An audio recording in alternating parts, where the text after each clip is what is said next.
have this big dislike of people who talk about this subject without actually preaching it. We need to get tougher with our regulation. I mean, if someone is coming down the wrong side of a highway, that should be a jailable offense. As a nation, we just lack courtesy. Tesla just needs to take a little bit of hit on all his profits of the last few years if he wants to have a test bed in this country. Hyundai, Kia.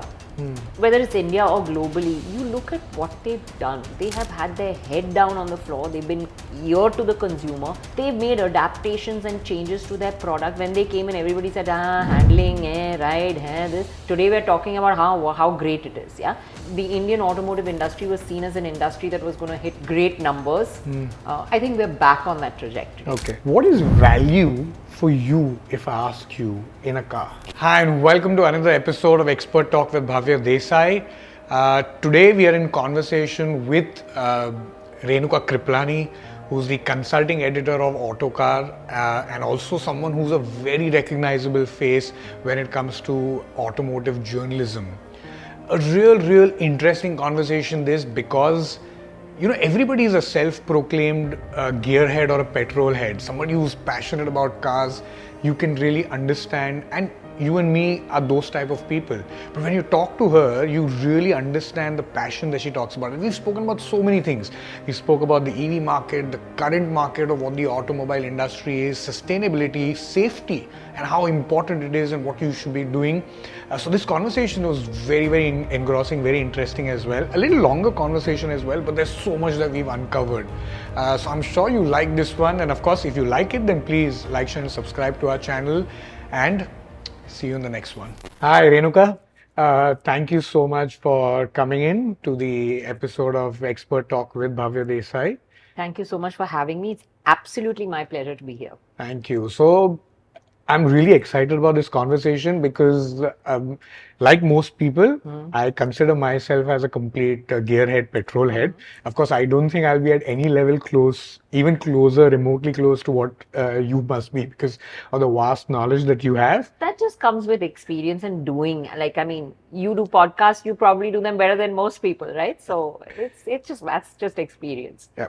So there's so much to talk about. Yeah. Because I think for the automotive industry in general, it's just been such an exciting time in the past couple of decades, especially.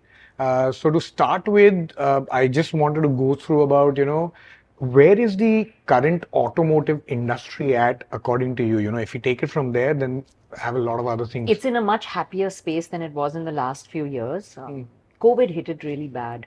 There was a chip shortage that hit it really bad. And then there was logistical problems around the world that hit it really bad.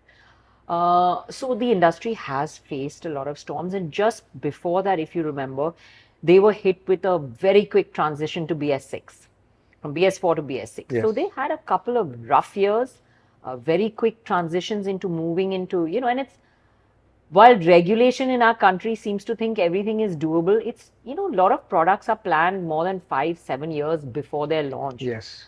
So when you make quick transitions and changes like this, especially as far as regulation is concerned, it's very difficult. Like if you say 6 airbags, suddenly everybody needs to have 6. In some electrical architectures of cars, it's not physically possible. And you can't change the whole electrical architecture of a car. That's based on the platform which has now been planned so many years ago. So I think that is one thing in our country that really needs to stabilize, and we need a lot better future planning. Not to say that the moves that are being made are not right. They're right. But I think they just need to be planned a little bit better.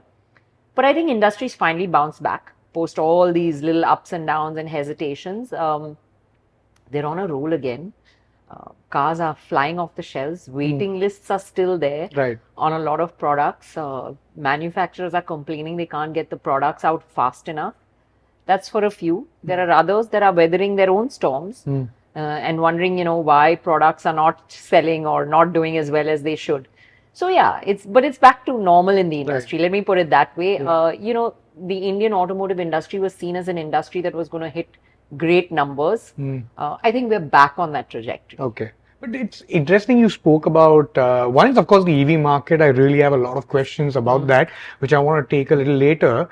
The thing that you spoke about with the chip shortage, when of course the factory in Taiwan unfortunately had a challenge, it it sent a shortage out everywhere across all industries, smartphones, technology, all tech products, of course, and cars was one of the biggest ones. And then cars became the second-hand citizens Yeah. because the phones and everything else was getting the chips more than us, you know. True. But has that challenge been sorted now? Because, of course, in the other industries, it seems like it has. Yes, largely so. Yeah. Largely so, it has been sorted. But you have to remember it's a pipeline. It's a pipeline of products that, you know.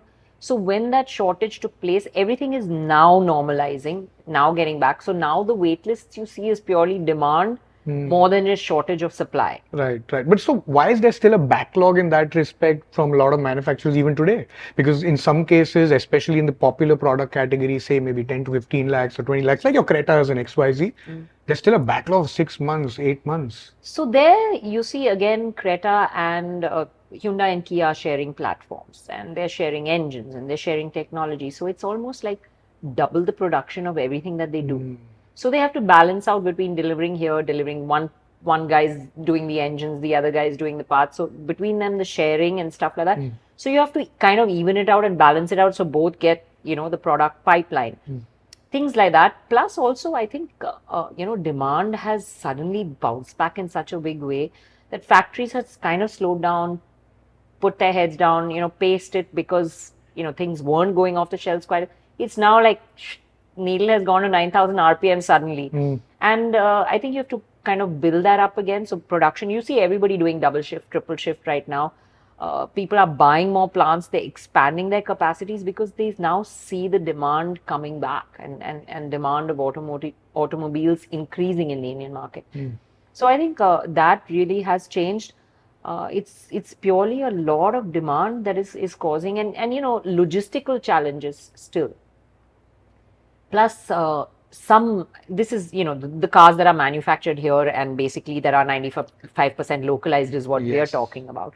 But there are some cars that, you know, there are allotments for our country. And, you know, because we're a niche market for those manufacturers, we may not be on the top of the allotment list. So there's a shorter supply of cars coming to India and therefore you have waiting lists, you know, on high-end cars as well.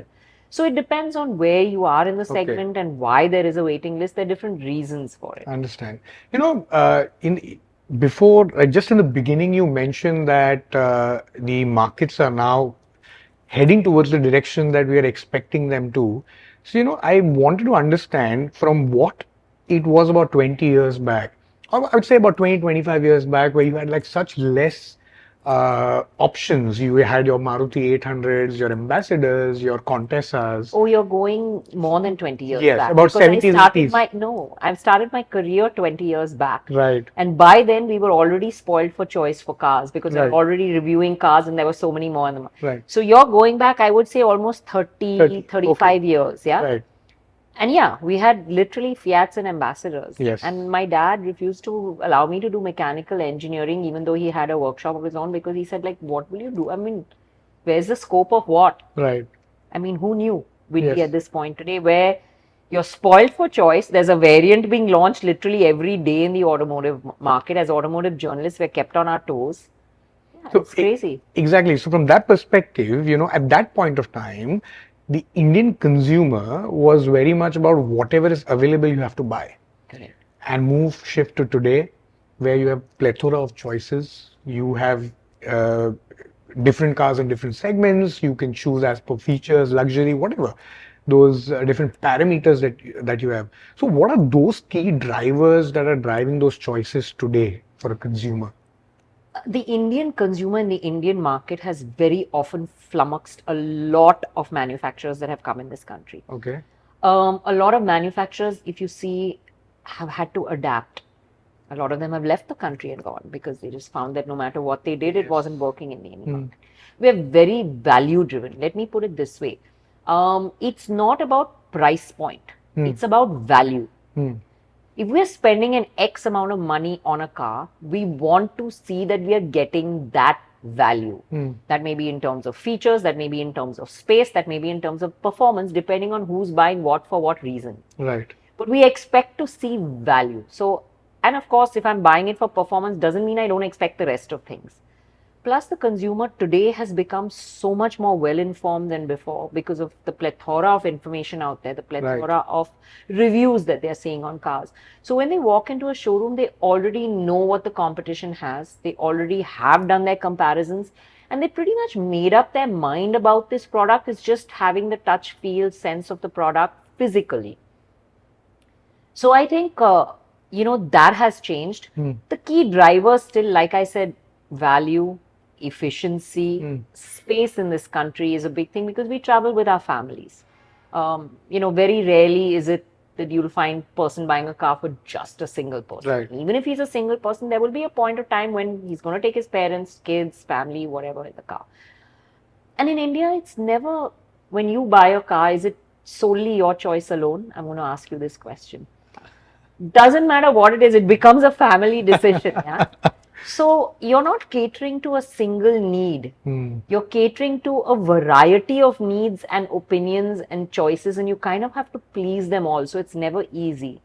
A lot of European car manufacturers, when they came in this country, were so focused on the driver's seat and everything in the front of the car because that's what happens there. People drive their own cars and everything has to be focused around the driver. Right. When they came to India, they realized the back seat's where it's at. Half the people buying a luxury car are chauffeured around. I mean, it can be a whatever car it is, but they'll be chauffeured around in it. So there are a lot of quirks in our market that we like. Backseat comfort is a big one. We like comfort. The ride has to be good. We like space. We want fuel efficiency. These are the key drivers. And off late, I'm seeing a lot more people talk about safety. I'm very happy to see that because there were times when cars were offered and people would say, "Acha, ABS bina ya airbags bina, mujhe kitna sasta milega?" Yeah. But that attitude has changed. So there are a lot of things that are changing and evolving with time. And, the new age generation wants all the tech. They want to be connected. Absolutely. So actually that generation is also something I want to talk about. But before that, I want to ask you, what is value for you if I ask you in a car? So for me, value is, and this is how I review it as well, Bhavya. For me, it's segment based. If I am a consumer for that segment, say I am a consumer for a mid-size SUV segment, typically what is my mindset? Why am I going for a mid-size SUV? Because I want something that will go over the roads well. I don't want to have to bother about clearing speed breakers, this, that, and the other. I want a little extra space for my family's luggage that I have to carry. I want everybody to be comfortable in the car, and therefore I'm going for a mid-size SUV segment. So when you consider that mindset, if I was a single person, I might be going for a hatch. So there's different sets of value that I would consider based on the segment, what I perceive the consumer to be, what I perceive the consumer's requirements to be. So I think value changes. Understand. It's not one fixed identity. It changes with what the car is, what it's supposed to do, and what it's supposed to provide. Nobody minded the Polo being little bare bones on the inside simply because it was just such a great fun car to drive. It was that hot little hatch that you enjoy. The driving dynamics were great. You got that good German solid feel. And that was what the car was about. So it didn't have 106 features like the other, cars may have supplied. But okay, over time, that's why it kind of faded out because you can't provide only one thing. You may capture the imagination, but you'll capture the imagination of a few. And therefore, I'm saying that then you have to understand the consumer mindset in the segment well enough. But is that difficult to do, especially from a manufacturer's perspective? Some manufacturers like Hyundai, they've done brilliantly. I mean, from the get-go, Maruti, Hyundai, people claim about safety now of these cars. But honestly, they're meeting your Bharat NCAP. They will meet your Bharat NCAP norms, right? It's the global NCAP that they're getting all these ratings for. But the global NCAP also, people have to go into the finer details and really look at it in detail to see where they've scored, where they've not scored. So there's a lot of detailing that goes into this that sometimes is overlooked and it's just a final rating that's seen. They have a lot of active safety features which would probably prevent you from getting into an accident in the first place. Right.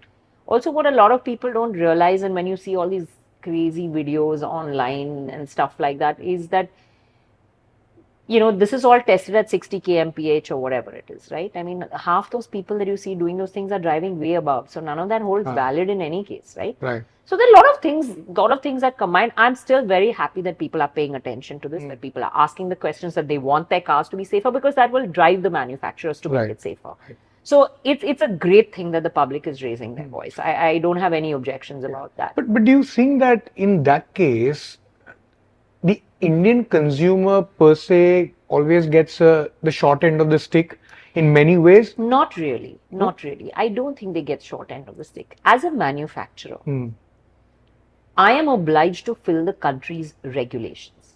Correct? So our country has a certain set of regulations and the manufacturer is meeting it. Right. Right?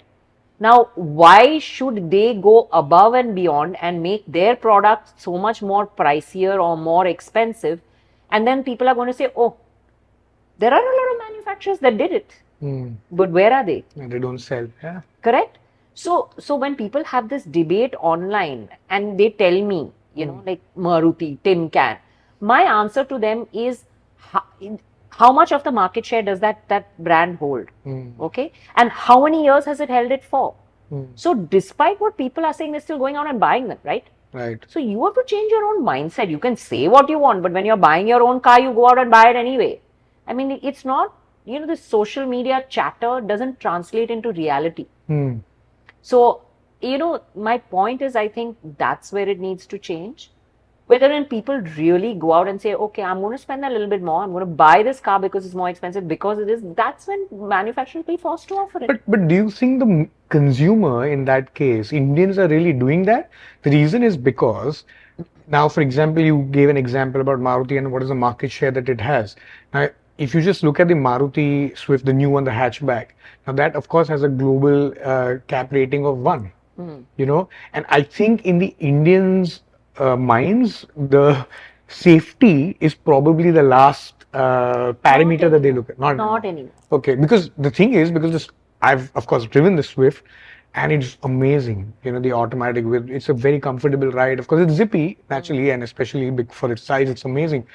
But then when you actually read that article and you realize, okay, look, the safety is 1, then you start to question that, oh, okay, that's not good at all.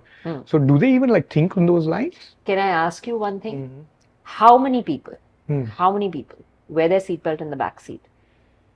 Probably single 1%. A 5-star rating of a car. If you're not wearing your seatbelt in the back seat, where is the question of safety? Right.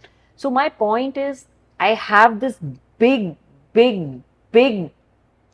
dislike of people who talk about this subject without actually preaching it. Understand. Start wearing your seatbelt in the back seat. Make sure everybody in your family wears, because even with a 1-star rating, that will be the difference between you saving your life. Your seatbelt is actually your biggest form of defense. How many people do you know? We had a Mumbai minister die in a high-end car. Yes. Because he wasn't wearing his seatbelt in the back seat. Yes. We had a industrialist that we all know, someone from the automotive industry. Yes. Wasn't wearing his seatbelt in the back seat. Now, that was a car with a 5-star rating. So, my question is, don't talk about safety in isolated terms. Talk about safety when you preach everything right from the beginning. And I think it's a great thing that they've done is put these, they're irritating as hell, these seatbelt reminders. But the fact that they're in the car will now make more people. I know people strap it in behind them and they do all kinds of crazy things, but that's your life. That's the difference between your life and death. And not when you're on a highway at a high speed, not when you're zipping around. It can even be at 30 kilometers in a car if you get rear-ended by someone whose brakes have failed. It's crazy. The weight of a baby that is not strapped into a rear seat. And if you get rear-ended and the baby flies, it's like a ton of, the baby may weigh a couple of kg, but it's like a ton coming at you from the back. So it's not only harmful to the baby, it's harmful to the passenger in front as well.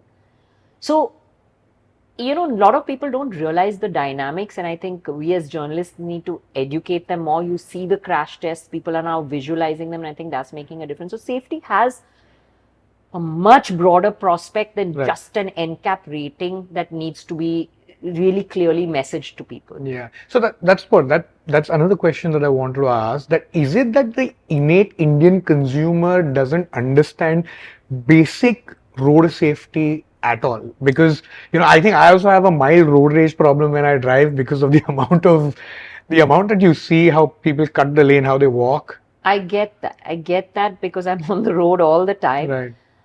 I think it lacks, because as a nation we lack, and it all boils down to one thing: we just lack courtesy. And whether it's on the road, whether it's standing in a queue, whether it's about our environment, whether it's about keeping the roads clean, we just lack courtesy for anything around us. And I think if we just imbibe a little bit courtesy, and I think it begins at home, in telling our children, in training our own kids, the people around us, the people we work with. Today I work with, camera crew and everybody, and they laugh at me because if they throw even one small wrapper, I go, I pick it up and I put it back in the car. And that begins at home. You've got to do it yourself before someone else will realize it. And I think today I was on a shoot with Imran Khan just before coming, and we were at Bandra, and there was an old lady, and he saw her, he stopped and he let her cross. That little courtesy, if we can have, our roads will just become safer, they'll become better. And that 5 seconds that you lose is not going to make a big difference to anybody's life. This fact of I need to be first, everybody pushing at a signal, where is it going to get you? Just stop, let the traffic go. I tell my driver every day, roko, usko jaane do. We just need that little bit of courtesy, and it will definitely make our roads safe. Yeah, that's precisely the reason why I think I also get a little pissed off, because you ask them, that's exactly what I tell them. I was like, what this country actually lacks, especially while driving, is courtesy. Yeah. Because anybody who's courteous, when you take a right or a left, you'll always look in the rearview mirror that whether you're going to create an issue for somebody else. So you just got to wait.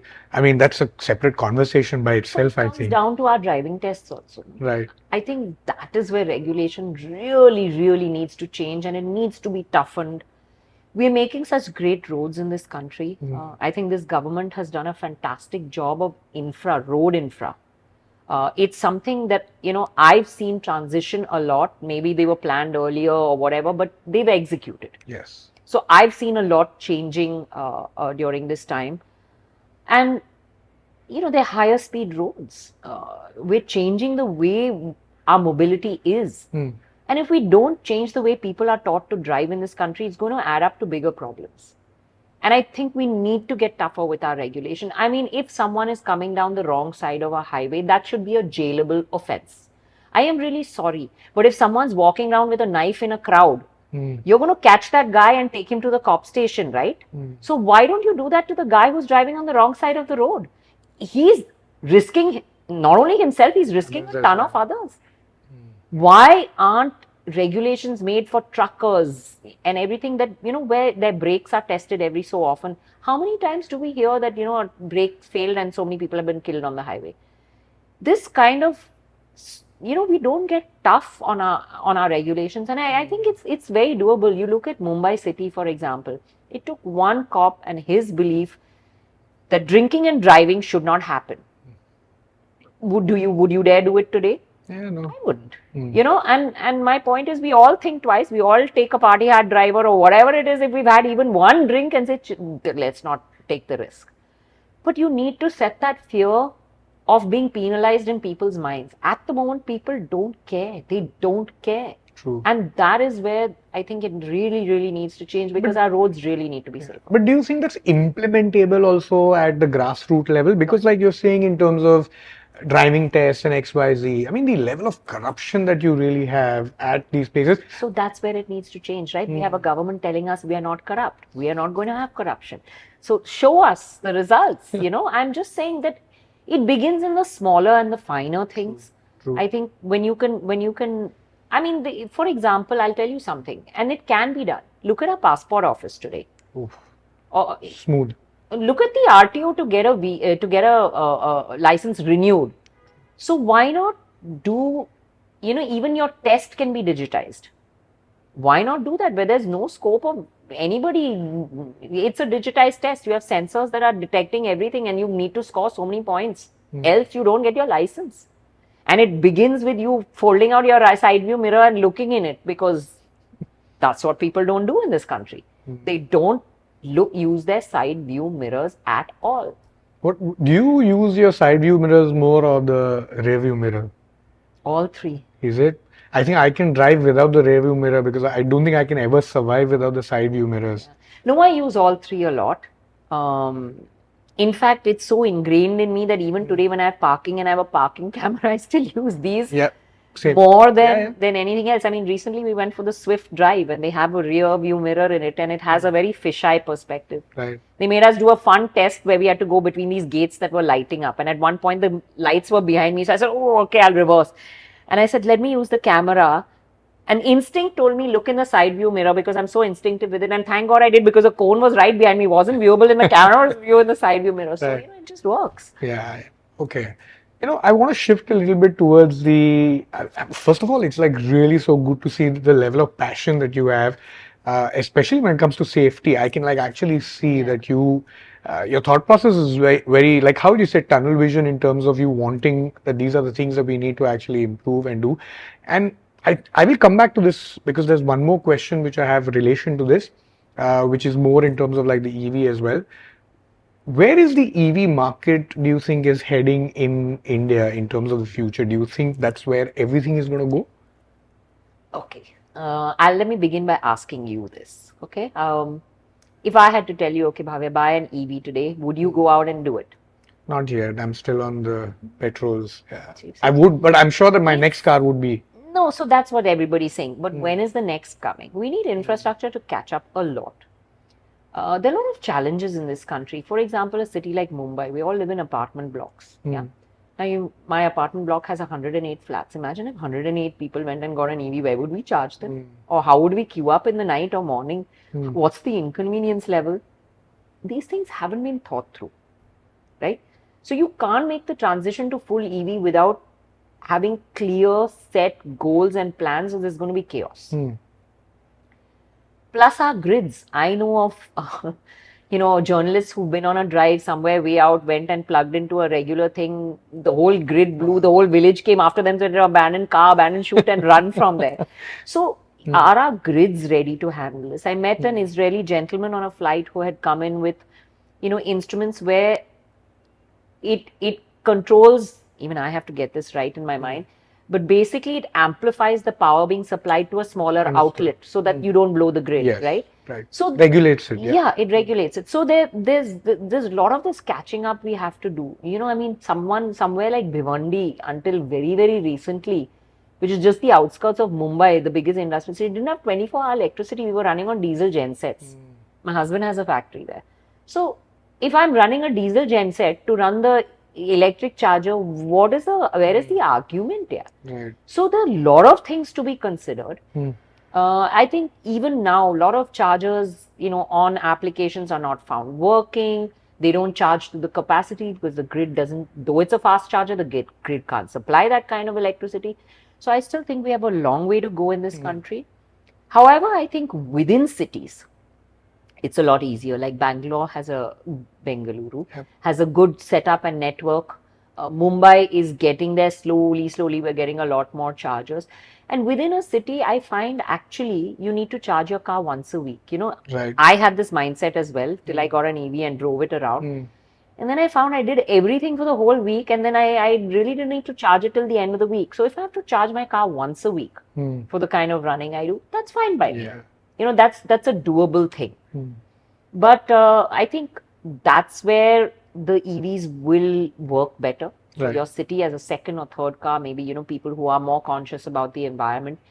I think Tata has helped democratize EVs a lot by bringing them at a price point where people can afford an experiment and see how they are. The Nexon EV is a great product. Yeah. I recently drove the new Nexon EV. I'm impressed with it. Okay, range still has a little bit of catching up to do, but it's impressive. And if you have about 250 kilometers range, that gives you about 50-60 kilometers a day to do, 5 days. I'm saying, okay, Saturday, Sunday off, but 5 days you can do 50 km a day comfortably. That's quite a lot you're doing, So I think within cities, owning an EV is still something I would recommend. Right. But if you're going to do long distance driving, it's still a lot of planning, waiting around for your car to be charged. You can't do like a Bombay Pune back.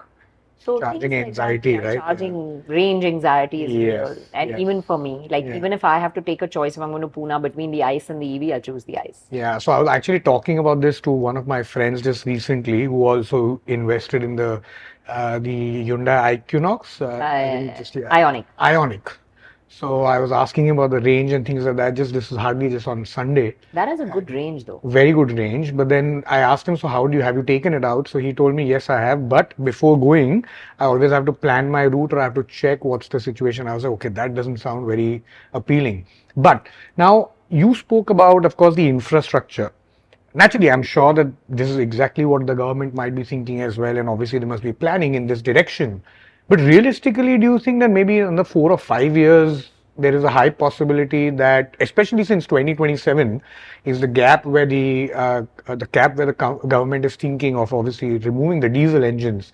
Do you think by that time at least we'll have the enough infrastructure laid out for EV market? Well, that's the aim. Hmm.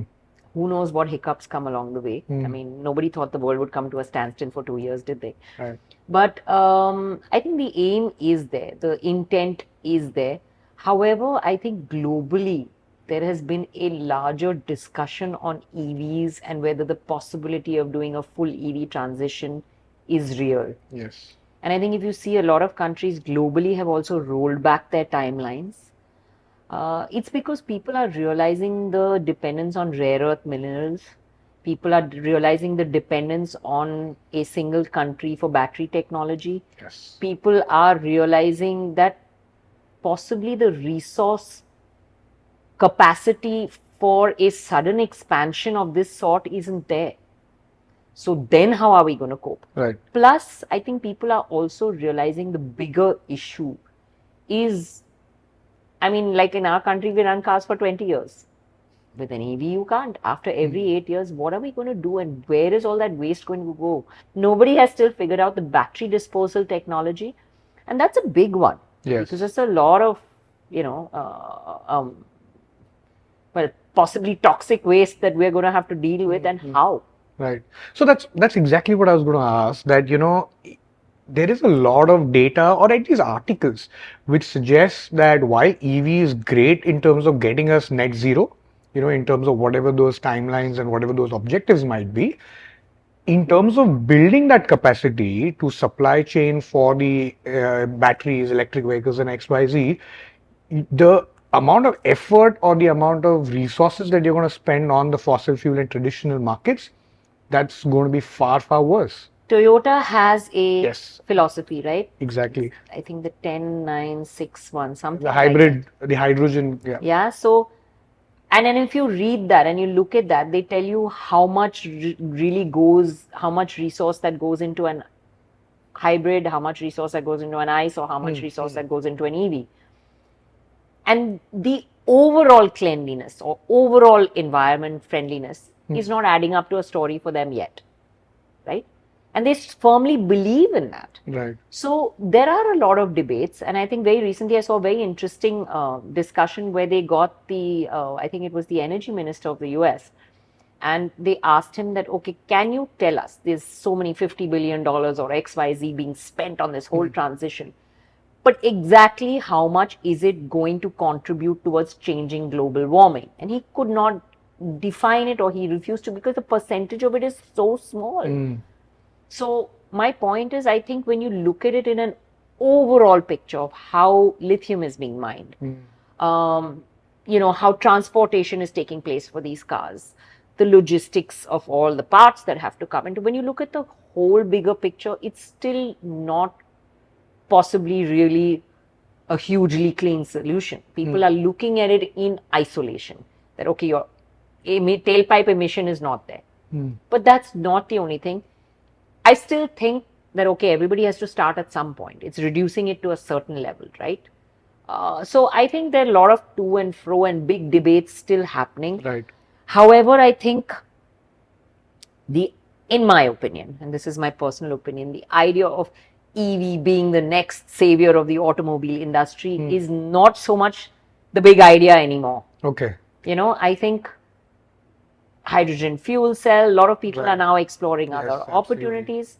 But a lot of manufacturers have poured all their money into EV development as well. So, there is going to be a push for EVs. Right. Because So that's the interesting thing, right? For example, now for the longest time, you take a manufacturer like Toyota, right, which you just mentioned, they obviously were going into the EV way. They've been in hybrids and doing a wonderful job for so many years now.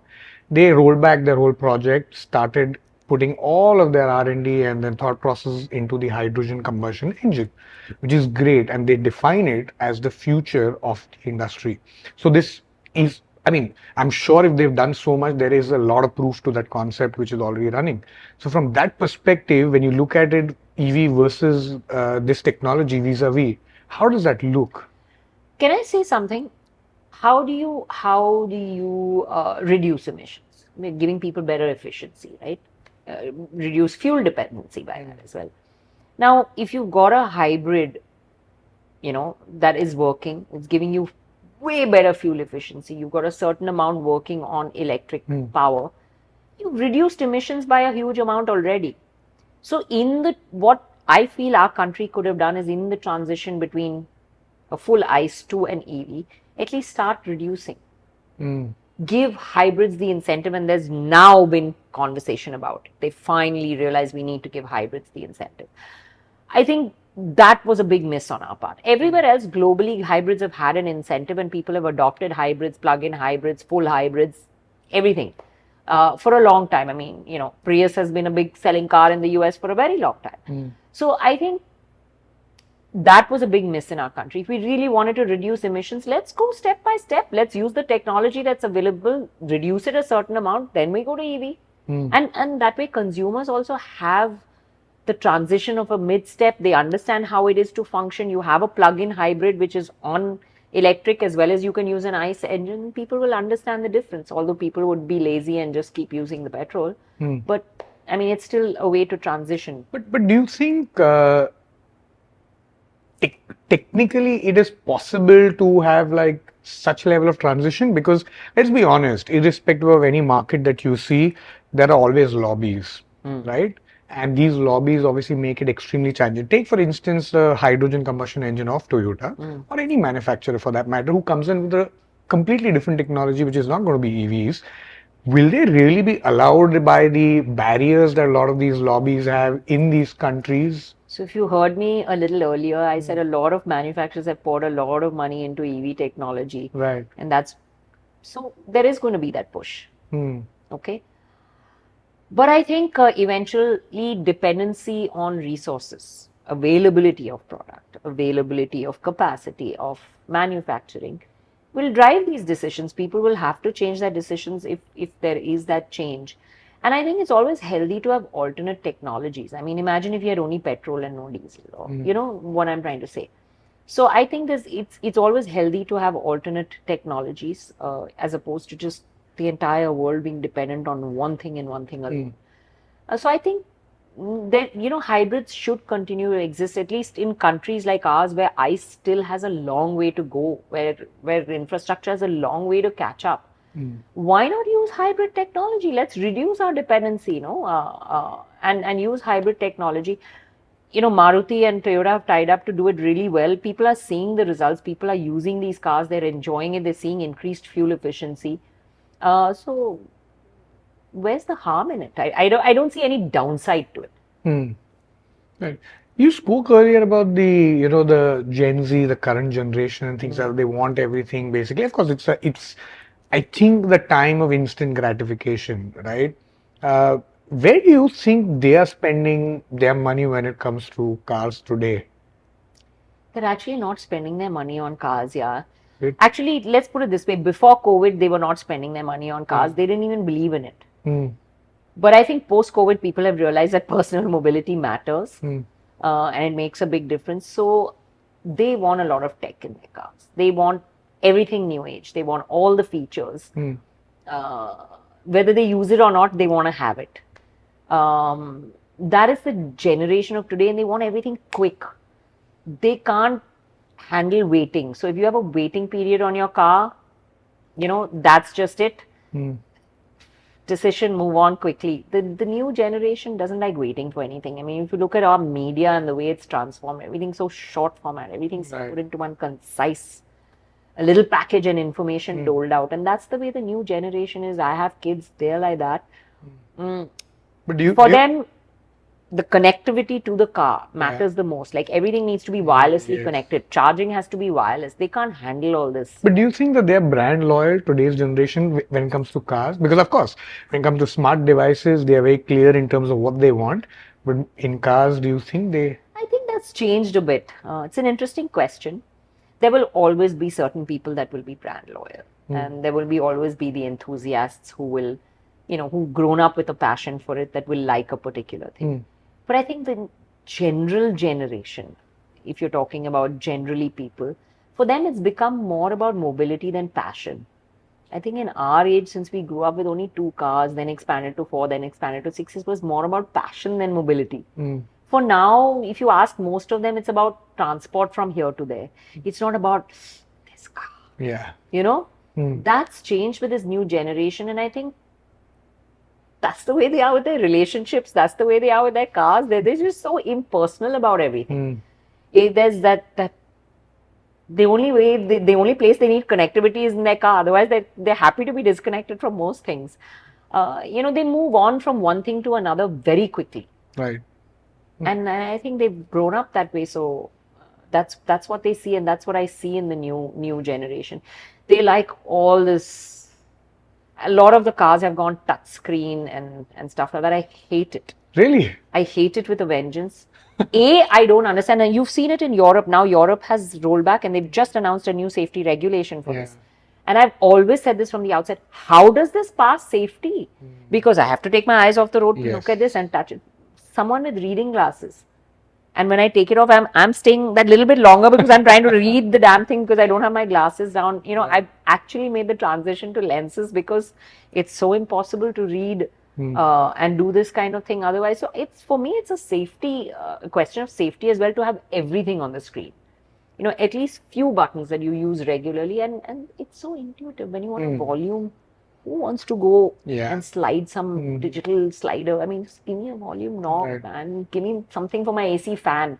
Those are the things I use the most, and I like to have them as physical buttons. Right. But do you think from that perspective, I think it's also because the consumer preferences are driving that? Of course, like you said, that's exactly what I also feel in some ways. The reason is because I think the transition from what it used to be earlier, there is a lot of convergence in terms of what you use in handheld devices and the tech that you use outside of cars now needs to be packaged inside as well to make it convenient. Correct. Right? So from that perspective, I think these days, those are also like the highest selling points for a lot of the vehicles. Because if you're buying a 50, 60 lakh car, when you're going in a mid-luxury segment. But just think of this. Using your mobile phone while driving is banned because you're distracted by touching a screen. So why should it be allowed in your car? I mean, it's just beyond me. Basically, you're giving them a larger mobile to use while driving, right? So to me, it's that logic. Right. I may be, completely off, and the younger generation may be completely used to doing this a lot quicker than me. But in my mind, what you're doing is taking it out of what is a handheld device and putting it onto a screen in their car and telling them now do everything by it. A lot of things require a second step or a third step because it's on a screen instead of being a physical button. So, it's distraction. I agree with you completely because I also find myself commands and a lot of things that help it now. Right.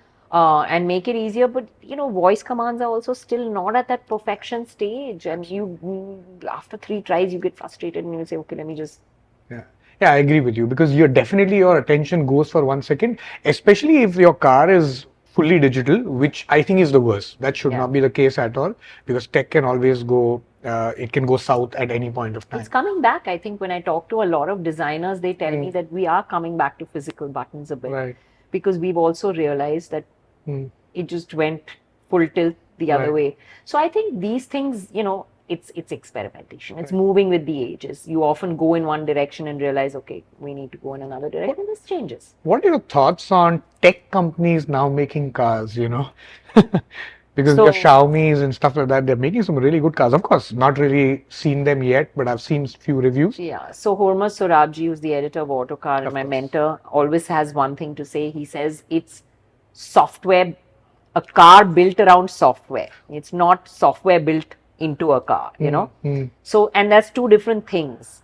And I think you see that now because you realize Tesla is slowly, once the whole manufacturer brigade who's used to building cars and used to making a vehicle have gotten into the EV space, that suddenly is not, you know, a product that's shining because the dynamic capability, the way the car drives, the things that have happened, and then you realize, you know, when everything's on that one touch screen again in Tesla. So I think, you know, these companies, while they're probably doing, you know, great innovation as far as the whole software space is concerned, and they've moved the industry from X to, you know, 10x in that software space because the industries had to catch up with all of that.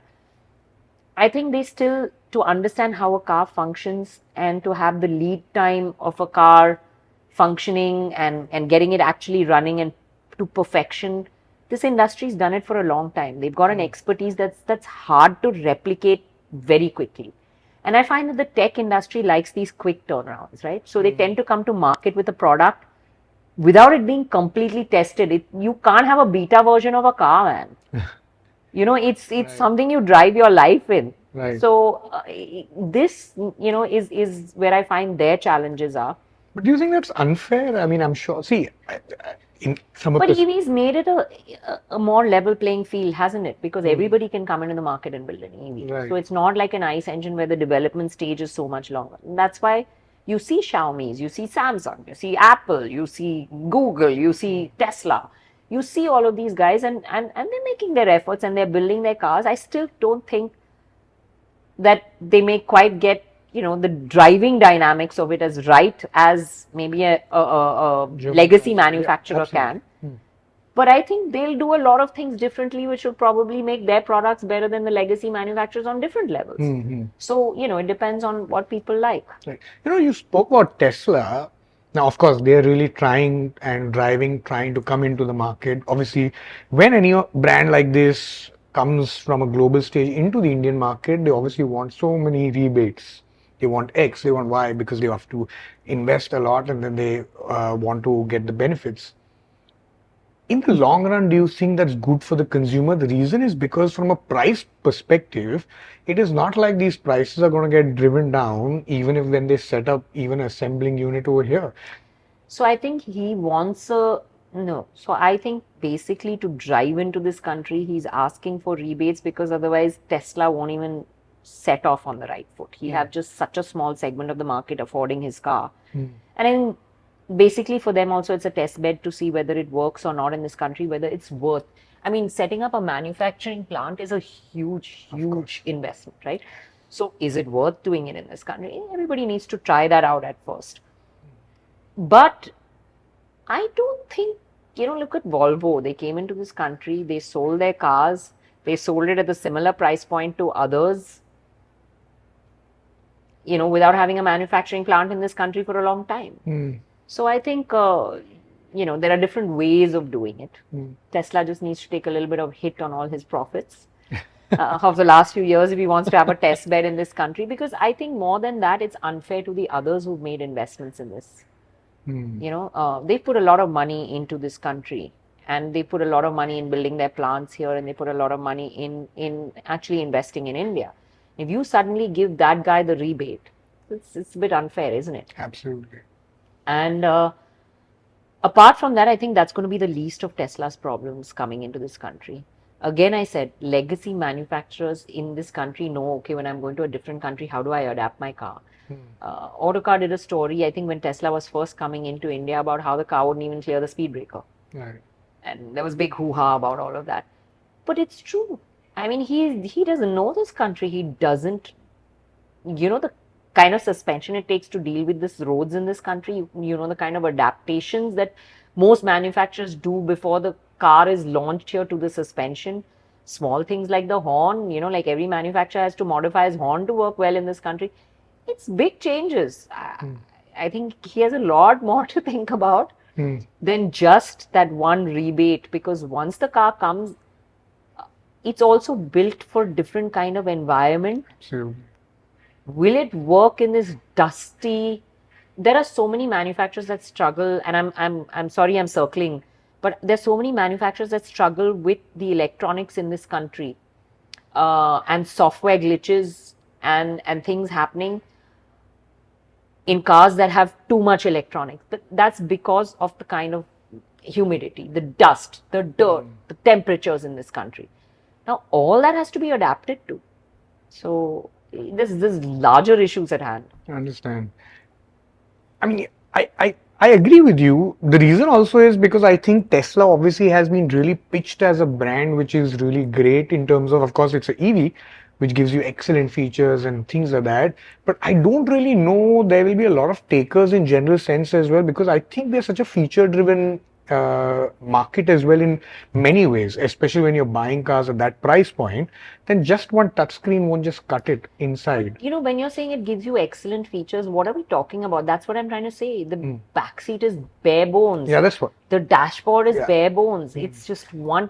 The gizmo is the touchscreen. Okay, it Nothing will else, sing and dance outside the car and do all these crazy things. But how much am I going to use that, man? True.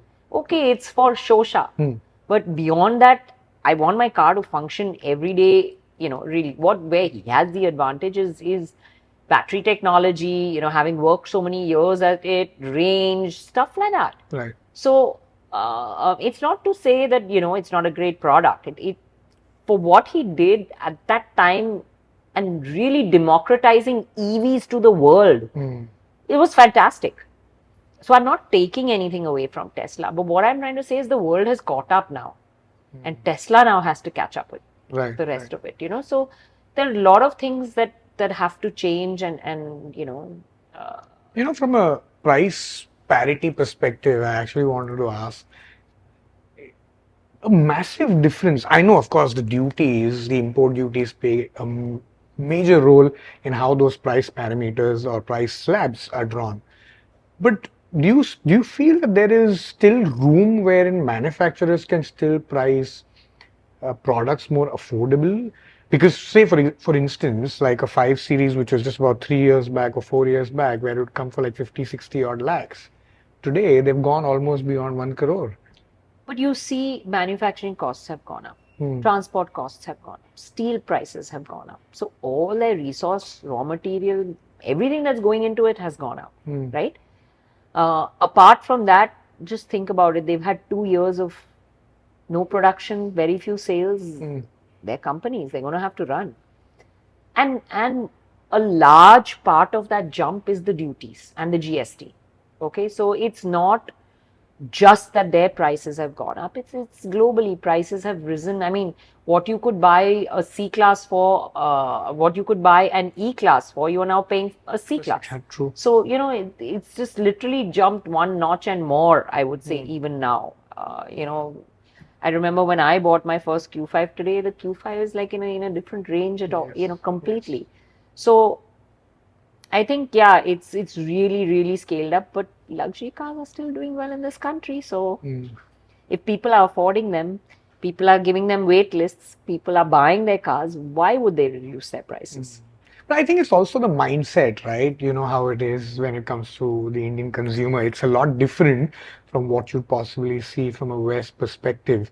But it's very interesting what you spoke about, that people are actually buying and investing into those products, which is quite interesting to see, because I think that's also, also one of the key drivers and the reason why a lot of the pre-owned market is also now really doing very well in India. Especially luxury cars. Yes. I think the younger generations become quite aspirational, and with all these new startups and the younger generation earning a lot more money than they were before, a lot of them have aspired to own these cars. And if you can get a great pre-owned car, why not?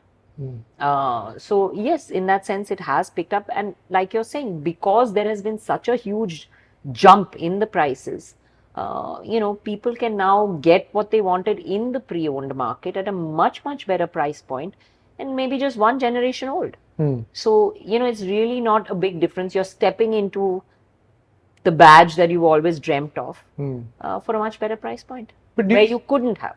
Right. But do you think that from a trajectory purpose and from where the markets are going, do you think there's a higher chance of this market, this segment growing a lot faster than? It's difficult. It's not an easy segment. It's not an easy market. If you talk to most of these large guys who come into the pre-owned car area, just the kind of inventory it requires you to hold, the kind of work that you have to do to make the car up to markets, it's not a very easily viable business. Older days, we had that one agent who went around and that was still okay. But now to run it as a business model, it's not easy. A lot of these companies are burning in their investments a lot faster than they would like. So, and it's still not a huge part of our industry. Like in the mindset, people would rather say, okay, chal, I'll buy one category less, but I'll buy a new car. So I think that's where we are at the moment. It's picking up, but it's still not where I think most people would like it to be. Right. You said about badge, and that got me thinking about something interesting. Now, considering, of course, I mean, as you mentioned, the legacy manufacturers as well, they've got a rich history of where they've come from with an amount of experience that they have behind their cars. But you take India. Now, primarily, of course, there have been 3-4 good brands which have now spent a lot of time in this country over maybe 5-6 decades.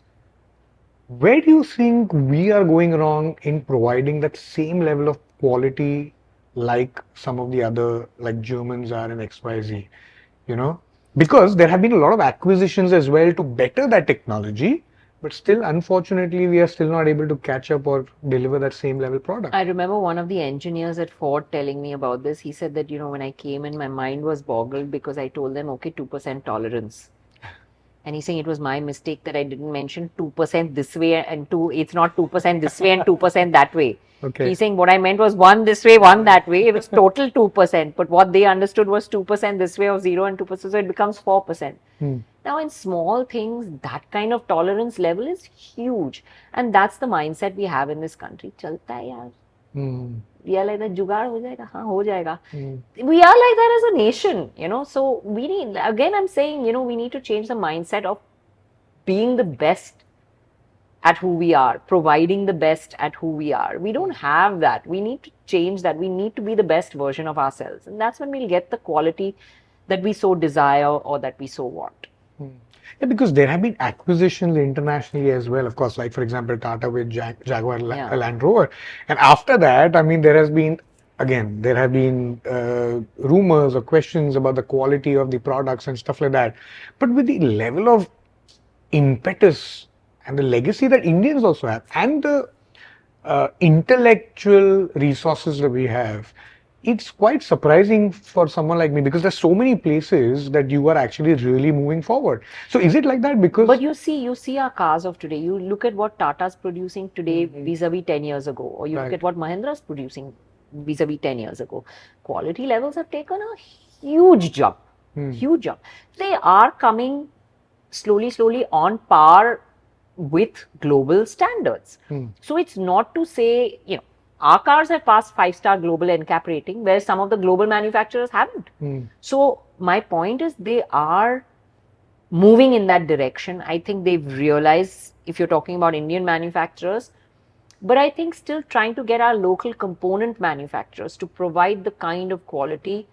It requires a lot of attention to detail, a lot of focus. A lot of our component manufacturers in this country, where people look at levels of localization, are not able to provide the kind of quality that you get maybe in a China or maybe you get in Korea or whatever it is, So I think that's where that little bit of, it's a simple thing like piano black finish. You look at that in a global car and it is spotless. There is no wave in it. But you look at piano black produced in India and it's wavy and it's just does not have that quality. So small things like that. That's where I think we lack that quality finish or fit, where tolerance levels are not kept to a bare minimum. So I think quality control is where it's at, in component manufacturing. Just the way a glove box will fit into the seam and small things like that. The tolerance level will be a little bit more than it would be anywhere else. Small things like that. The quality of beading used in a door. Things like that we can really change and improve the quality, just the way the door shuts and the sound that it makes such a difference. Absolutely. So, there are small things like this that can be changed a lot. And I think we have a little bit of catching up to do on quality level for sure. Yeah, because it's also about it's about the finer details, the smaller things. As they say, it's always basically about the small, tiny things. But in saying that, again, I'm circling back to Hyundai. Because I think as a brand, Hyundai, Kia, whether it's India or globally, you look at what they've done. They have had their head down on the floor. They've been ear to the consumer. They've made adaptations and changes to their product. When they came in, everybody said, handling, ride, this. Today we're talking about how great it is, yeah. So everything, you look at the quality level of their interiors, you look at quality level of fit and finish on a Kia. It's really a cut. I mean, like today when I saw the Seltos, I found it hard to fault that product. You just sit inside it and you feel like, wow, So there's a lot of things like this that the Korean manufacturers have done. And globally, I mean, when did you hear, like, World Car of the Year, it used to always be the S-Class Mercedes and all. 2 years on a trot, it's the Korean manufacturers winning it. So my point is, they have upped the game, and I think we have to up the game, and we can. It's not that we can't. It's just focusing down on the details. Right. I wanted to talk to you about a little bit about design as well, because you mentioned a little while earlier about, you met a designer who basically, what is the level of course, we know generation lifts happen and then lifts happen XYZ between 3 years and 7 years or 5, 6 years. Do manufacturers at a global stage take a lot of feedback from what the consumer market is saying in India? Like you gave example of Kia and of course Hyundai, they've done that. But do others do that as well? Not the Europeans, not so much. But let me tell you, when the Kia was launched, and see, it makes a difference. You look at the instant success of the product. So before the Kia was launched, we were a group of journalists, maybe about I think 8 or 10 of us, that went to Korea like literally 5 times when there were the sketches, like when the buck was made, when they sort of decided, okay, A or B exterior, A or B interior, and even when they were devising their marketing plan. And literally, we were being interviewed. It was the reverse as to what works in the Indian market or what we think works. So they just wanted to get the mindset of the Indian market. And it worked for them. So there are a lot of manufacturers that go this route. There are a lot of manufacturers that do it with a lot of research, consumer clinics, maybe market research. And there are different ways that people do it. So, but I think regardless of it, if you come into India minus any market research, it's going to be very difficult for you because we are very, very unique as a market. Yeah. Is that what happened with Volvo? Like, I mean, because... No, I don't think so. I think, see, they came in as a small production, they were importing cars. And so you can only import a certain amount of cars, the homologation, all that comes into play. So if you import under 2,000 cars, you don't need to homologate that car. Otherwise, you need to homologate the car. You homologate the car, it's a huge cost. So there's that. There's a lot of other things in play. And they didn't have manufacturing here. So how many cars do you import? And the price point becomes expensive. So how many cars are you going to take that hit on? But now they're manufacturing here. So let's see that. Let's see how they change. Technically, I mean, they have the safest cars in the world. As I said, the technology that they have in their cars are brilliant. But of course, when you bring them here, like what do you call the S90s? In India, jo dikhta hai, wo bikta hai. It's a truism. Right. And unfortunately, there weren't many of them on the road, or they didn't have that much showroom presence either. So when they came into the country, they came in small. Now Citroen tried it. They tried being online, and we'll have this online digital. Now they have to set up showrooms. Ola tried it. We don't need showrooms. We can sell online. Ola's gone in. I mean, he can call them experience centers. They're showrooms at the end of the day. So we are a country that like to see what we buy. Absolutely. And if you don't do that, it ain't going to work. I mean, we need to know that there is a face that we can go and talk to if something goes wrong with our product. We don't want to do it with some... Do you like talking to telemarketers? Do you like addressing anything on a press 1 for this and 3 for this and 4 for that? We all hate it. And especially when it's a big value item like a car that you're buying, I want that guy that I can go and complain to if there's something wrong with my car. So we need, people need touch points, and Volvo didn't have enough of them. Right. When you do a review, I think the dynamics completely change when you are looking at it from a consumer's perspective. Correct. And then when you're looking at it from a review perspective, what are those 3 or 4 things that you actually look at when you're going to review the car? So I go through a review very, very systematically. If I'm buying a car, what would I like to know? Okay, I spend the least amount of my time on the exterior looks of the car, because for me, in my mind, how long do I spend outside my car looking at it? I spend more of my time inside, right? So even when people tell me, but this doesn't look good, I said, how much are you looking at it? Other people looking at it, no? So that's my perspective. However, the looks of a car do matter to a lot of Indians. They like a good looking car. So, okay, I spend a little bit of amount of time on it. And I think looks are very perspective bound. Something that I like, you may not like. Something that you like. Subjective. So Yes. that's not something I focus down on. Yes. Interior, yes. It's something you live with in the car. It's something that you have to sit in every day and enjoy. So for me, interior comfort, fit, finish, quality that makes me feel good inside the car. And of course, features. What am I getting? What do I use every day? What are the, like for me, a wireless charger is brilliant because I always forget the wire. So, things like that. Wireless connectivity. Getting in and out of the car. I mean, the moment you get in your car, your phone's connected. It's just so easy, isn't it? So things like that matter to me. I focus on features that I think people will use a lot. And yes, I point out the sunroof because the Indians like the sunroof, but they use it wrongly. Right. There shouldn't be kids. Please do not put your kids outside a sunroof. It's hugely dangerous. Right. But there are features that the market wants, so you focus down on those features. Backseat comfort. I think that makes a lot. How many people can you fit in the car comfortably? Boot space, that matters to all of us. And then, of course, on the performance front, I break it down into how does it drive, how does it handle, and the ride comfort that you get in the car. So these are the parameters that I look at when I review a car. And when I look at those parameters, I also put it into perspective within that car's segment. So if I'm talking about ride quality or something, I might suddenly say this is the best in its segment because I feel like, okay, in that segment, this is really excelling. But it's within a segment. I mean, when you drive everything from an Alto to a Ferrari, you have to learn to maintain. And I think a lot of people fail to do that, they'll pass comments on a car, but look at the segment and price point the car is at and what it is providing to whom. And I think that's how you then well review a car. Next question is about the infrastructure. Like in the beginning, we spoke about how the government has done a phenomenal job, of course, of really doing a lot of infrastructure. But because of that, with the purchasing power growing, the number of cars are increasing. How can you ease that? Is there even a possibility of easing that out? Well, I think we're doing a lot as far as shared. We're doing metro and stuff like that. And shared mobility plays a great role here. Carpooling, Ola, Uber, cabs that you call on the go, public transport. That needs to be, you look a country like Singapore, cars are so expensive and public transport is so great that they own very few cars. So it just depends on how great your infrastructure is. That is what will reduce the dependency on cars, right? If I had a metro from home that went to the airport, why would I use a car to go there?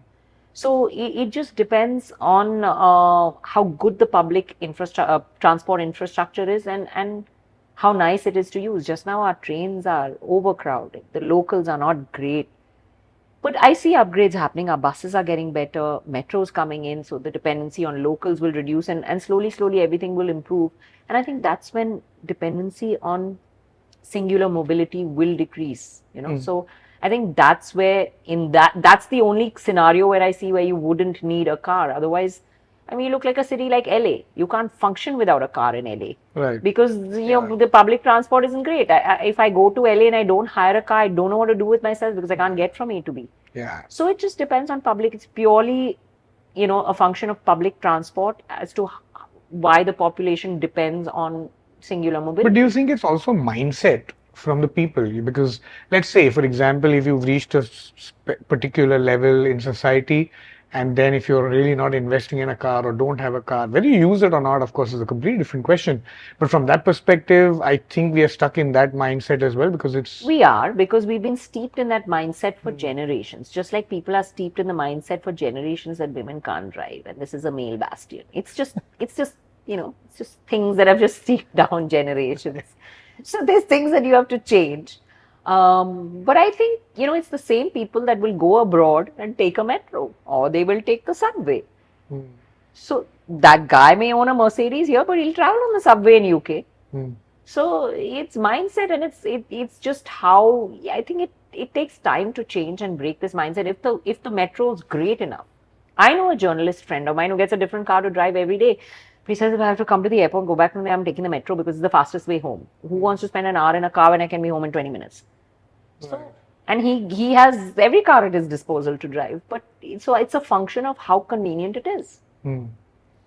But those concepts you spoke about, like carpooling and stuff like that, the two factors are attached to it. One is sustainability, because let's be honest, the pollution levels, what's happening in terms of emissions in each of these cities, or especially like you take Bombay, Bangalore. First, let me tell you, and let me break this notion in everybody's head that automobiles are creating the larger amount of pollution in the city. No, they're not. Right.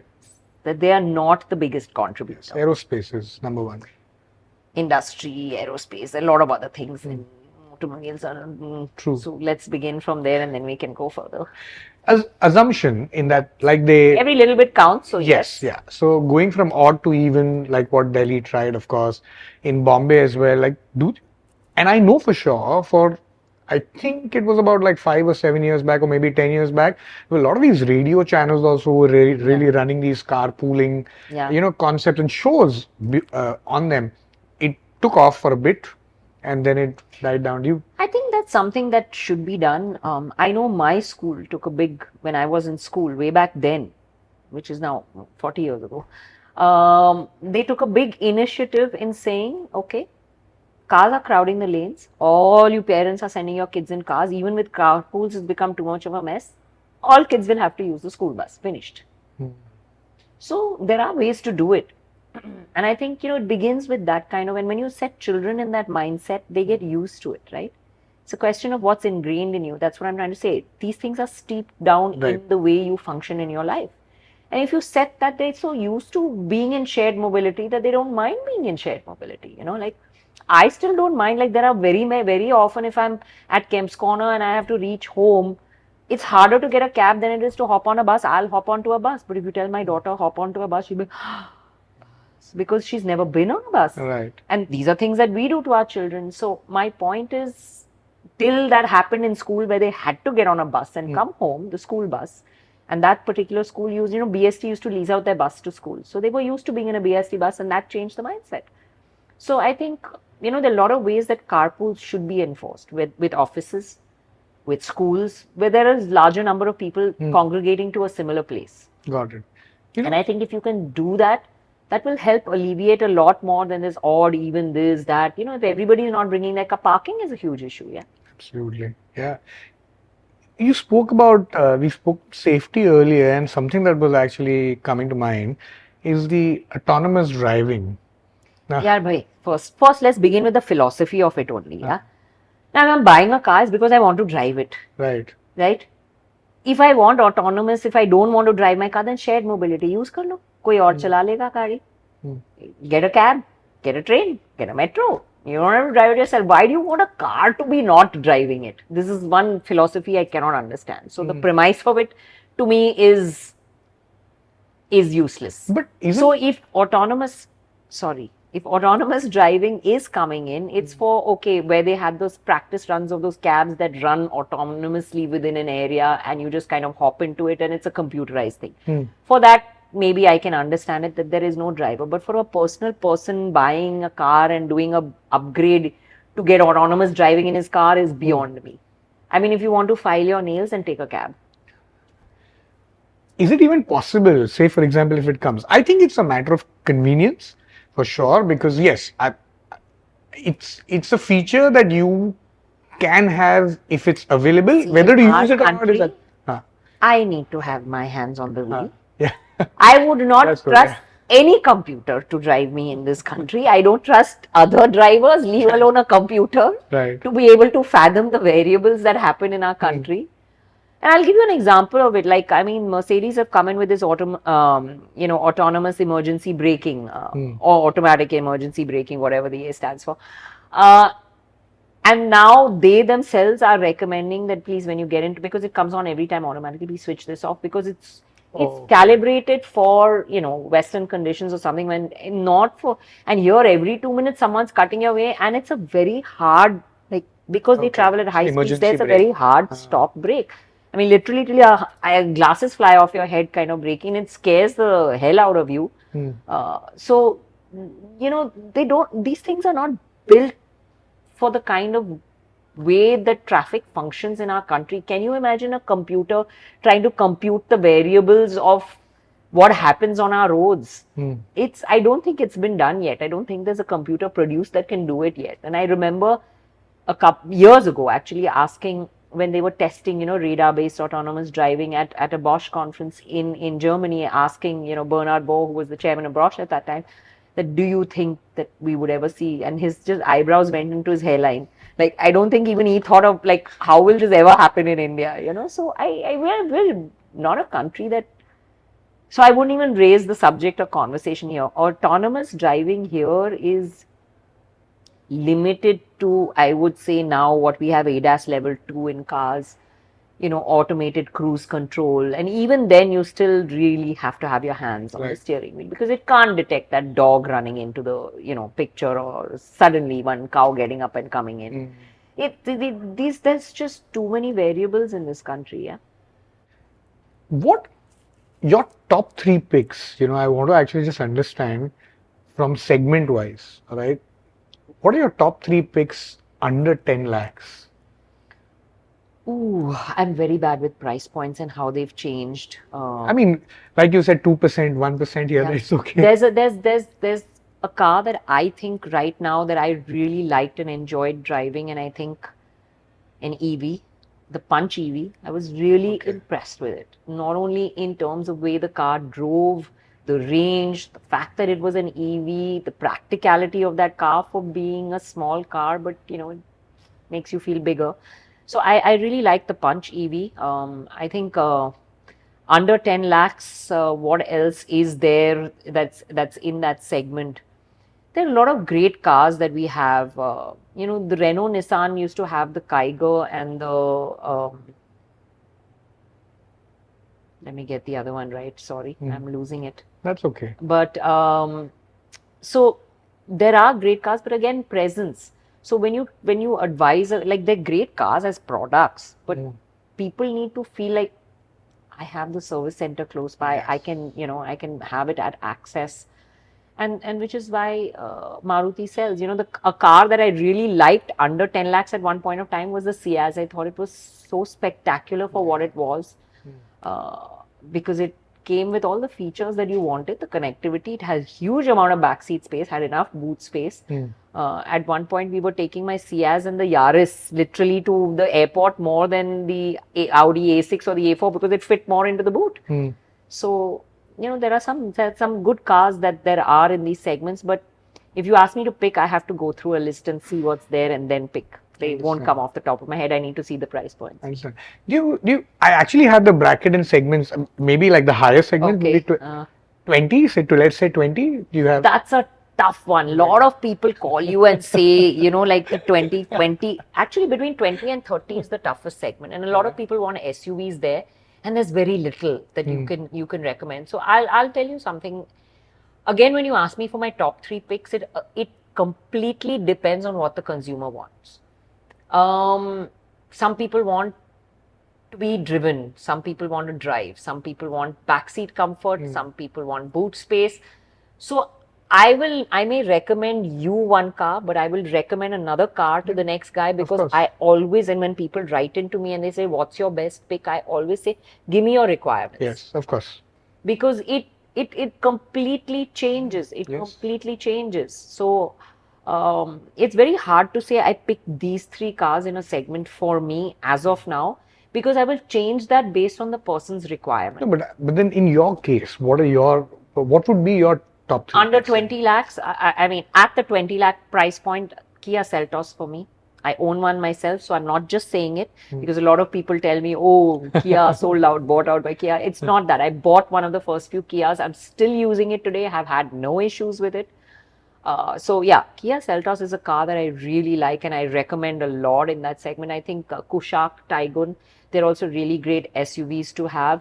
I think Slavia, and the Virtus bought the sedan segment back in that area. So if you're looking for a sedan, they're actually really nice, great drivable sedans, and there's so few really over there. So those were great sedans to have. So those are the cars that I would really or am more constantly recommending in that segment. If people ask me for EVs, I'm recommending the Nexon EV, the Punch EV in that segment. If you can afford a little bit more, yes, the Ioniq 5 is something that I would completely recommend because it really is an exceptional product. Yeah, it is. Especially in terms of features, I think it's phenomenal. Features, I think just the whole packaging of the car, the way the space is laid out, the way the car drives, the way they've made EV technology feel so much more acceptable to drive. Lots of it, brake regen, everything. But do you think, like, you took some of the names of some of these cars now? Do you think a lot of them, of course, see, when you're buying into a product and especially a car, and as you said, you're spending so much of money. Sorry, and there was one more, the Grand Vitara, which is now hybrid, So, the new one, so there's so much, you're spoiled for choice in that segment. So okay, then before I go back to my question, 50 lakhs, 50 to 60. Now that doesn't have too many choices, of course. And if we can throw it in, maybe electrics and whatever, although I feel... So electrics, I would say Hyundai Ioniq. It's around 45, 46, somewhere there. I would say look at the BYD Seal that has just been launched. That is quite an exceptional car. I'm very impressed with it at the moment. So that's your EV space. Below 50 lakhs, it's tough because everything's gone above 50 lakhs. 50 to 75-ish. Everything's gone above 50 to 75. Mid-luxury segments. Then again, sedans. I have to split it into sedans and I have to split it into SUVs and, there's just so much segmentation in the market now. But then, is that the segmentation that the consumer also looks for? Or do they just go by the price bracket? People will compare in a price bracket random anything, stuff. Exactly. It's the price bracket. Yes. They will tell me, should I buy an Innova? Or should I buy they'll come up with some sedan. And I'm like, but they're two different categories and segments. And it's C-Class and sometimes Innova. And people compare random things. So I think it's completely, again, very requirement-based. Right. So I need to ask the person, what is it that you're looking for? And then I will recommend a car to them. Right. Now, some of the names that you earlier took, right, about the Slavia, like, I'd say Grand Vitara as well, to some cases. Now, when you're buying into a product or a car, irrespective of what it might be, of course, especially a car is the most important thing, after-sales service matters a lot in India. It's the most important thing, I feel, when you're investing into. Succeeding and failing brands are dependent on Absolutely. And then you take examples like most of like Skoda, for example. I also had a Skoda. I still have it. It is not what I drive every day anymore, but their after-sales service was really, really bad. And I can name few other brands as well.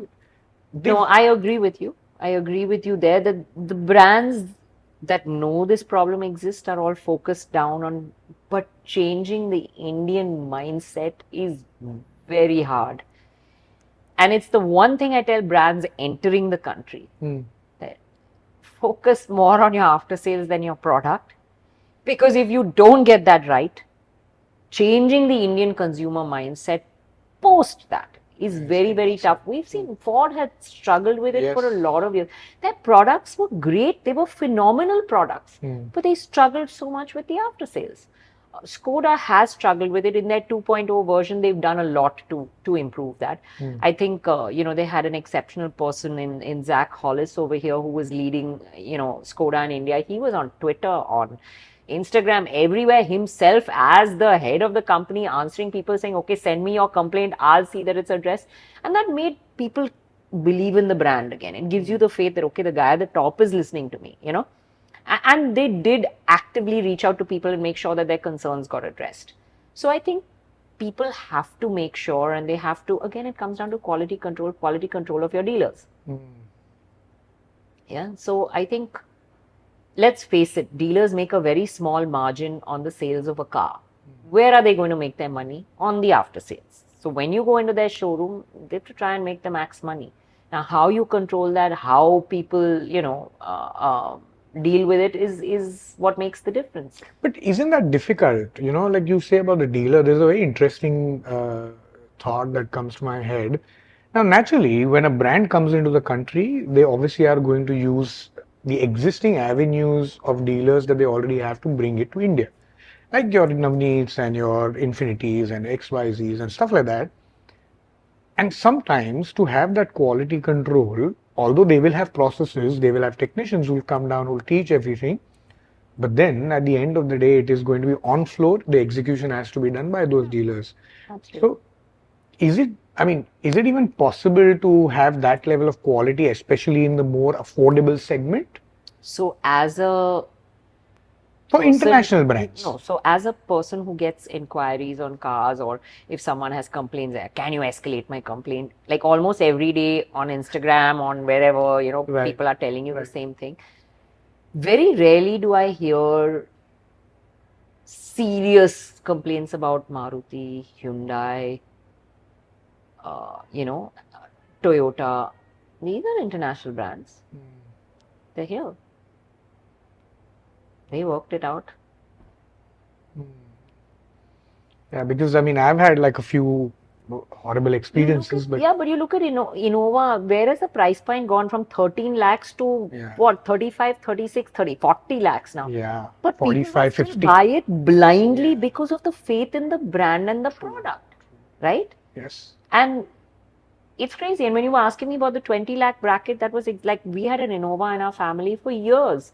Very hard to replace that as an airport car, or a car that you go long distances. Very, very hard to replace. We went for the new Krista. My husband was most distraught with the level of plastics and qualities in the new Innova. And he said, I'm going to shell out 40 lakhs for this. Yes. It's just not. He's the typical Indian buyer. He needs good music system features. Car has to look good on the Indian inside. And it doesn't matter, about everything else. And eventually we went and bought an MG Hector. Now, I think great it's a good car, product. Yeah. superb space, has all the features, technology at 20 lakhs. Double and more. And my husband was most kicked because it has, the boot is like my Audi. It is remote control boot. I've got all the connectivity. I've got that massive screen. He doesn't drive the car. The driver drives it to the airport and back. So he doesn't care how the car drives. So therefore, I'm trying to tell you that when you tell me a best car in a segment, if I recommended that car to someone who drives it himself, he'd be really upset with me. Right. But so it just depends. For this purpose, that car is great. I bought the 5-seater MG to go to we love that car. All of us go up and down the airport. On the contrary, when we go on long drives, we're telling the driver, my driver's unhappy because he drives our other cars and then he has to drive this. But it's got a lot of lag and things like that, which is tough in traffic. True. What is your is there even a perfect car? Is there even a possibility? Or I think manufacturers don't really do that because they obviously want to upsell, right? At the end of the day, everything is also about upselling. So they would not really pack everything into like one product and give it? No, I think these days manufacturers pack a lot of features into their products, and it's again competition, that makes them pack a lot of things into their cars. I think technology just advances and then you get the next best thing and the next best thing and the next best thing. So I don't think it's them holding back really. I think manufacturers who've tried that, like Citroen, failed. Because you can't hold back on features with the Indian consumer. They want it all. They may use it, they may not use it, but they want it. Right. That is value to them. But if XYZ in the segment have it, and I'm paying the same price point, I don't care if this car performs better or handles better. Why don't I have all of this? From interiors perspective as well, I think what you mentioned was very interesting just prior to this point. I was actually thinking about this, that like for example, you take a Fortuner. Great car, really is very sturdy. Like when you sit in it, Yeah. you can actually get the feel that okay, it's massive, it's huge. But when I look at it from the inside, I actually feel that why is somebody willing to pay 55 lakhs for this car? It's Exactly. literally like a elevated Innova in many ways with the interiors. Yeah, I know. You know, this is the whole problem. But what is there? What are the choices in that segment? And so the Fortuner soldiers on. When the Endeavour was there, it had great competition. Hmm. But when people ask me to recommend a big tough SUV that's not overpriced, what else can I recommend? What do I recommend? You have that. Uh, Grand Cherokee is more expensive. Hmm. You have things like the Meridian and all, but there again, I mean, people are not completely, comfortable with the after sales service. So they hesitate. Toyota's a no-brainer for them. Yeah, I think because value-wise, I think engine-wise, I mean, I thought the Corolla was also, and even the Altis, I mean, amazing I product. have a Yaris and I still have it. The reason I bought these crazy cars, the Ciaz and the Yaris, was because my mom-in-law couldn't get in and out of a car. She had a bad leg. Hmm. These cars had enough space, the door opened wide enough, and the ingress egress was easy, and the seat was at just her height to get it. I still have those cars because they just run and run and run, and nothing goes wrong with them. And every now and then we say, "Chal, yaar, let's change the car." They don't even exist anymore. But they're running fine, and we have no issues with them. So we say, "Okay, chal." When people come from out of town, they'll use the car and whatever Right. it is, and they remain in the family. But the cars just are so solid. Thank you so much, Renuka, for doing this. I hope you enjoyed this conversation. I've loved it. I can talk yeah. cars all my life. Absolutely. I think I enjoyed it as well. I think there were so many. So originally, I was not really thinking that we will actually discuss so many things. Yeah. But then I think the way the conversation went, and especially with the sort of insights that you have, it was, one last question actually is Yeah. that, are you a difficult person to drive around? Like, because My husband should answer this question. yeah, Yeah. I'll tell you He why. hates it. He tells me, "You drive if you're going to comment on what I'm doing." Yeah. Yeah, because I also don't use a driver. I drive myself, and I think when I also sit shotgun, I'm also usually like, okay, you know what? In my head, I'm constantly going that. My feet and my hands are like constant. But I guess it's a function of someone who drives very regularly. And everybody has a different parameter of braking or getting close. And if someone's not quite doing it to the level that when I anticipate something, I'm already braking, and that person's not braking, then I start getting very hyper. So I drive myself mostly. I have a driver who's been with me for the last 14, 15 years, who has now, after being told 100 million times over, knows exactly how I like him to drive, and he drives really well, to be honest.